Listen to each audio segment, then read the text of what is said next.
were wired to be gladiators. Pain is a good sensor. It's 10 out of 10, you fucked. I was half dead after that surgery. Stoney came to see me. He was upset and scared. I was certainly very, very depressed, but how can you not be when you're in pain?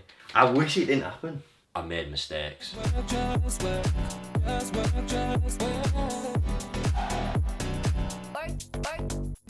Hi everyone, welcome to another video. If you're new, my name is Joanna Wilson. Today I'm joined by my brother Nile Wilson. Hiya. And we're going to be chatting about breaking his neck.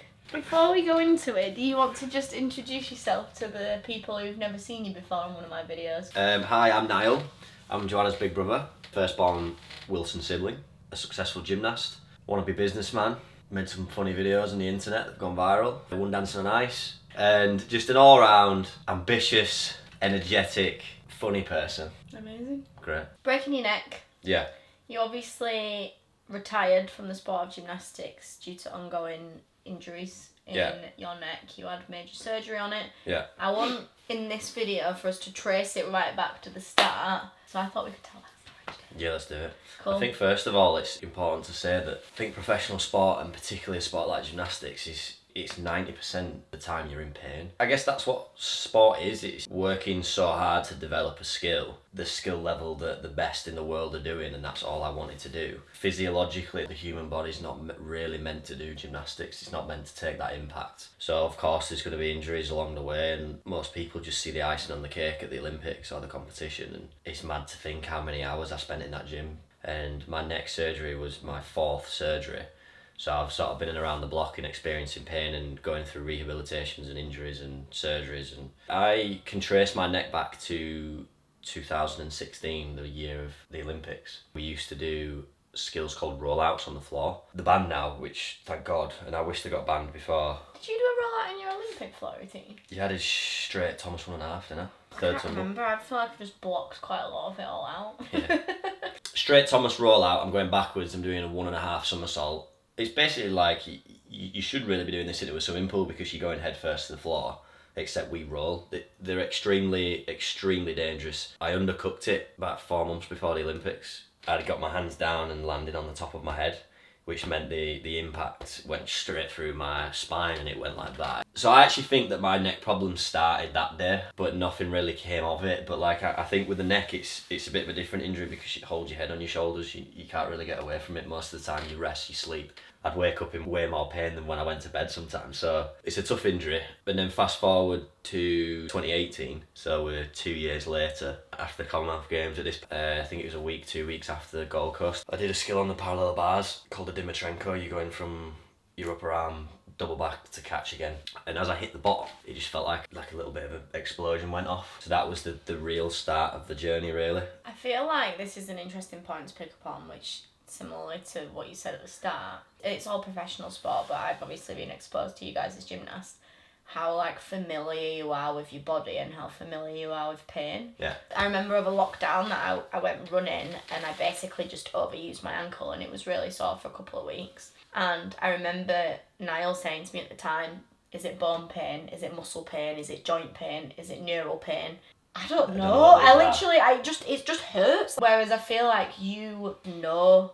Well, more often than not, we've been here before. Yeah. So I know what that is. And also you get a good feel for over the years what's serious and what's not. Gymnastics has been we could go off on tangents to talk about the culture and stuff. Bottom line is we were wired to be gladiators. Pain doesn't exist. The culture was you keep going. You're just forced to be a warrior, and that's what it was. We push through pain. Not necessarily I'm saying that's healthy, I don't think it is. So anyway, yeah, like neural pain. If you lift your heels up now and just put your head down and bend forwards, do it.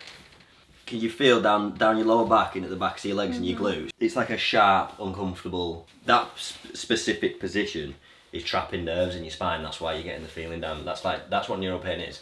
So this was what I was feeling to a fucking high level because my disc had bulged out and it was trapping and squashing the nerve.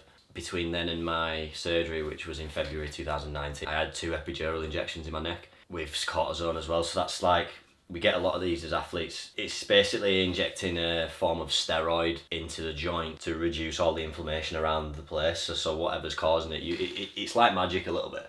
It's all legal. It's not banned substances or anything. So I got 2 of those in my neck, and essentially they're not great because it's just masking it. I was still possibly causing damage, and then anyway, away at a training camp, and the same thing happened at the impact of I'm doing 2.5 punch full.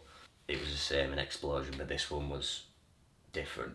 I remember you're in Germany, right? Yeah, like instantly. I finished my floor routine, I still had 3 tumbles left, and I finished it. I did it well. And I just sat down, and I was like, I sort of had made in my hands like that, because I knew straight away this was just totally different. What happened then, my disc had herniated and like torn. So like now it's just a bit bulging and it's on the nerve. What happened when I hit the floor and the tumble, it went like that. Yeah, it was horrific. It was one of the worst nights of my life. I had the surgery 10 days later.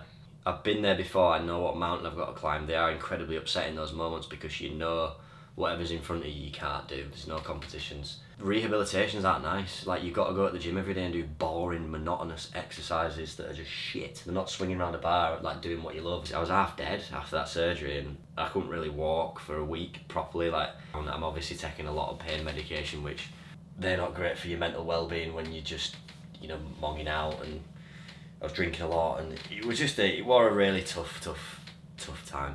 You know what I'm like. They tell me it's gonna be 12 months. It's not gonna be 12 months. You're taking the advice in, but I'm gonna do everything possible to make this happen faster. And anyway, the next time I had the scan and an X-ray 4 months later, I'd achieved full fusion. So this was probably a pivotal moment, which was maybe dangerous for me, because the surgeon had said, I've never seen that before.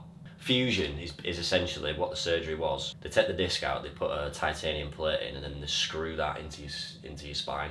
But what happens there then, your body, I don't know how it does it naturally, the bones just attach themselves to each other, and that's what fusion is. So usually you've got a squashy pad there that helps move. I don't have one, I've just got metal and bone. So technically now, Nile, your spine is fine. You can do whatever you want. I was still in a lot of pain neurally, but it was like, you're free.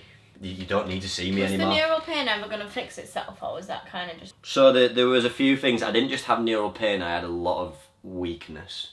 Like, I had the surgery and then 4 weeks nothing. I couldn't even do a press up. A lot of my training and rehab was trying to refire those nerves again to get them working. Pain was still there for a long time. The disaster of neural injuries is that the answer is, the science is, they don't know. Consensus on a nerve injury, it might all regenerate, or it might not. There was no disc squashing that nerve anymore, but because it's been so battered for a while, I'd have to build it up slowly. But from the point where he said, you don't need to see me anymore, you're fixed, like, you might still be in pain, but it's not dangerous. So then I'm like, brilliant, I don't mind pain, I need to get back. And I think this was in early June. I was ready to compete all round in the middle of August, so like 2 months later. So it'd only been 6 months, 5-6 months post-surgery. If I could go back and do it again, I wouldn't have done that, because then the worst thing happened to me, which was I damaged my long thoracic nerve, which supplies your serratus anterior in your shoulder. And even still to this day, it's damaged. I don't think it's ever going to fully regenerate. When it first did it, I couldn't lift my hand above there. Obviously, it's regenerated. I've got some movement back, but I'll never be able to do a top planche again. I won't be able to do certain basic gymnastics. And how did that happen? The week of the comp, I wasn't prepared enough. I went in, I did 6 routines, and I did 6 bloody good ones. And I don't remember anything happening in the gym, to be honest. I don't remember anything happening, or any sudden pain or anything. I remember getting home, and I had the most excruciating pain in the back of the shoulder. Like, it was like a dull ache, but sharp. I couldn't tell what it was. It was I've never had it before, uncomfortable. Next morning, nothing, no pain, all gone. When I got to the gym, kicked up to handstand, and my arm just collapsed. So then that was the start of the end of my career, really, because that, even still to this day, troubles me. Not in normal life, nothing, zero pain, except the disability is that Just doesn't work. my brain cannot fire neural pathways through that nerve to supply that muscle in my shoulder, so it just doesn't work. I'm sort of used to pain. There's good feedback for your body. It's like, I had zero feedback to explain my disability. Do you know what I mean? Like, pain is a good sensor. It's like, 10 out of 10, you're fucked. 5 out of 10, alright, this is uncomfortable, but you're alright. And then you sort of gauge it on a pain scale like that. There was no pain there, and it was the biggest mind-boggling. And I guess I continued then from that point to try and make Tokyo, because that's what I wanted to do. Eventually I could do a handstand. COVID hits, At that point, I was like, brilliant. I've got an extra year, and we had our own gym. I trained the whole way through lockdown. Started to get some skills back, started to build up, and then my neck started hurting again, and I had another bulging disc. That was it then. Like, the surgeon ran me, he's like, Nile, it's nowhere near as bad as what before, but you're on the same track. Obviously, I don't know what it is you're doing in training, but at the moment, gymnastics is impacting your spine in a way that it's not, your neck's not liking it. And if that gets as bad as the previous one, then you'll have back issues for the rest of your entire life. It was quite an easy decision then.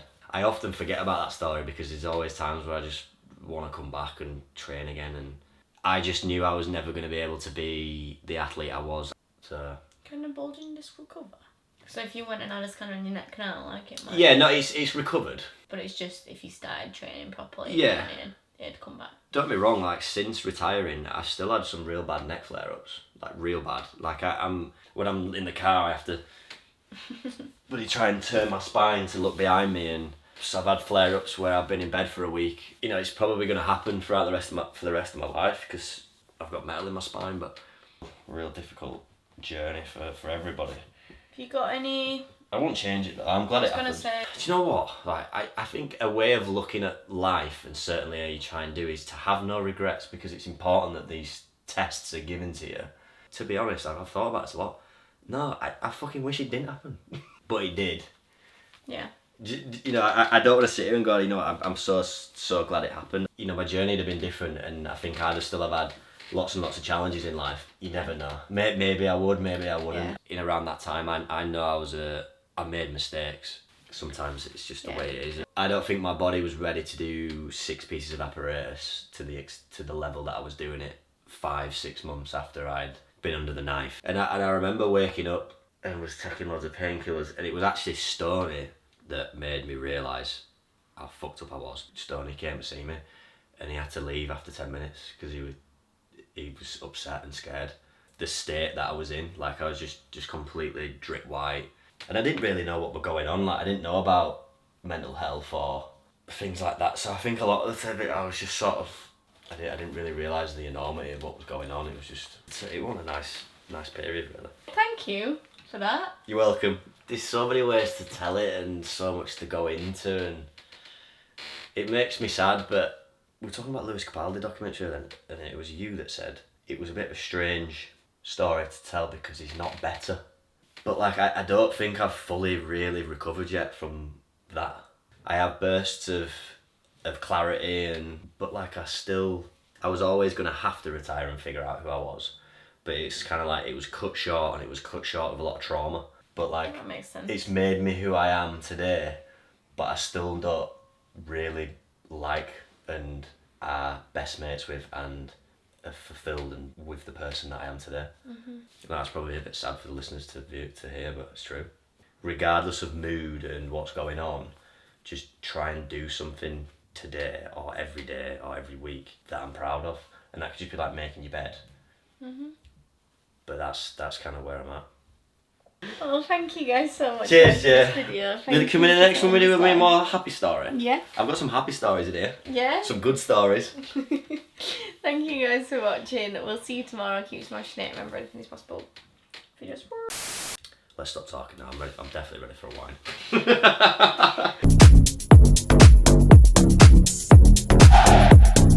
Work. Now work.